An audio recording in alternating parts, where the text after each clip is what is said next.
বন্ধুরা, আমি সৈকত চলে এসেছি আবার এক নতুন ভিডিও নিয়ে। আর আজকে আমার বিষয় হচ্ছে ফিল্ম রিভিউ। তো অনেকদিন পর ওটিটি প্ল্যাটফর্মে ফিল্ম দেখলাম, তাও নেটফ্লিক্সে, যেটা 13 তারিখে রিলিজ হয়ে গেছিলো। আমার দেখার সময় হয়নি, তাই আমার একটু দেরি হলো এই ভিডিওটা পাবলিশ করতে।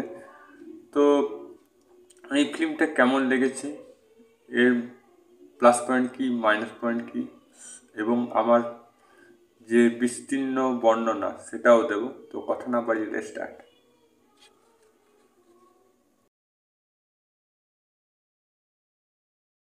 গল্পটা শুরু হচ্ছে নয়ডা সেক্টর 36-এর কোনো একটা জায়গায়, রিয়েল বেস স্টোরি, যেখানে একসময় শিশু কিডন্যাপিং এবং তার সাথে সাথে মার্ডার কেস হতো, এবং সেগুলো পিস পিস করে কেটে, আলাদা আলাদা পিস করে কেটে, মাথা, শরীরে হাড় গোড় সব আলাদা করে সেটা গোপন জায়গায় পুঁতে রাখা হতো, যাতে কেউ জানতে না পারে। আর এইখানে ফিল্মটা রিয়েল বেসের স্টোরি, 2006 সালের স্টোরি। তো আমি 2006 সালে, যারা যারা হয়তো নয়ডাতে ছিলেন বা উত্তরপ্রদেশে এই সব ঘটনা জানেন, তারা একদম পুরোপুরি জানবেন এই গল্পটা, আসল গল্পটা।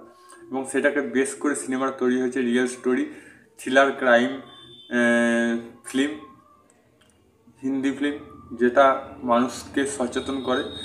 আর কি বলবো, গল্পটা বেশি কিছু বলার না, অনেকটা প্রায় বলেই দিলাম কি নিয়ে গল্প।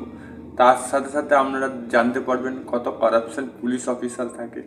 পুলিশ অফিসার নিজের কাজকর্ম ছেড়ে দিয়ে নাটক কোম্পানিতে কাজ করে, এবং মানুষের এত কিডন্যাপিং কেস হয় এবং পুলিশরা হতজ্ঞ হয়ে যায় এবং ঠিক মতন জনসাধারণদের পরিষেবা দিতে পারে না। এবং তার পিছনে কারা হাত থাকে, বড় মাফিয়াদের হাত না ছোট মাফিয়া, কেন কিডন্যাপ হয়, কী জন্য কিডন্যাপ হয় শিশুরা, কিডন্যাপের পিছনে কারণ কি, তো এগুলো আপনারা জানতে পারবেন মাত্র 2 ঘন্টার মধ্যে। এবং গল্পটা এত সুন্দরভাবে তৈরি করা হয়েছে, বোঝাই গেল না 2 ঘন্টা কখন হয়ে গেল। তাছাড়া গল্পের মধ্যে মেন মোটিভ কিন্তু অ্যাক্টিং। সত্যি কথা বলতে এখানে অ্যাক্টিং ছাড়া আর কিছুই নেই গল্পতে। কারণ যতটা ফিল্মটা নির্ভর করছে অ্যাক্টিংয়ের উপর, না আছে এখানে কোনো ব্যাকগ্রাউন্ড ভালো মিউজিক, না আছে কোনো কিছু।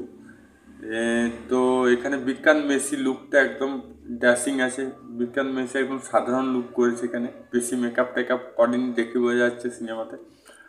আর বিজ্ঞান মেসি যে অভিনয় যা করেছে, মানে বলার কিছু নেই। এত গালাগাল, এত পুলিশের সামনে গালাগাল দেওয়া, পুলিশের সামনে কনফিডেন্সভাবে কথা বলা, হ্যাঁ, কেন সে ক্রাইম করে সেটার যে বর্ণনাগুলো দেয়, যে সে কেন ক্রাইম করে, ছোটোবেলা থেকে সে ক্রাইম করে, হ্যাঁ, কীভাবে সে মার্ডার করে, সেগুলো পুলিশের সামনে বলছে, তারপর চোখে চোখ রেখে বিনা ভয়ে। তো ওই যে জিনিসটা আমার খুব ভালো লেগেছে। এবার কথা হচ্ছে যে বিজ্ঞান মেসি এত ভালো অভিনয় কী করে করতে পারে। আমি কয়েকদিন ধরেই দেখছি বিজ্ঞান মেসির সিনেমা, অনেক দিন ধরে দেখছি, মানে বলে বোঝাতে পারবো না। আমার তো সেই সিনেমার থেকে 12 ফেল থেকে দেখছি বিজ্ঞান মেসিকে, অবাক হয়ে যাচ্ছি।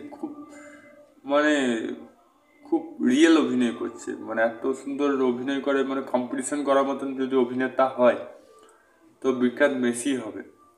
ফিল্মটা খুবই ভালো, আমি সাজেস্ট করব আপনারা দেখুন। আমি আর কিছু বলতে চাই না। আর মাইনাস পয়েন্ট তো আমি আর কি বলবো, মাইনাস পয়েন্ট একটাই বলবো, ওটিটিতে কেন দিল, এটা সিনেমা হলে দেওয়ার কথা ছিল। হতে পারে এখানে বেশি সার্টিফিকেট পেয়েছে বলে হয়তো সিনেমা হলে দেয়নি, বা অনেক গালাগাল বা সমাজে সবার সাথে দেখার মতন সিনেমা নয়।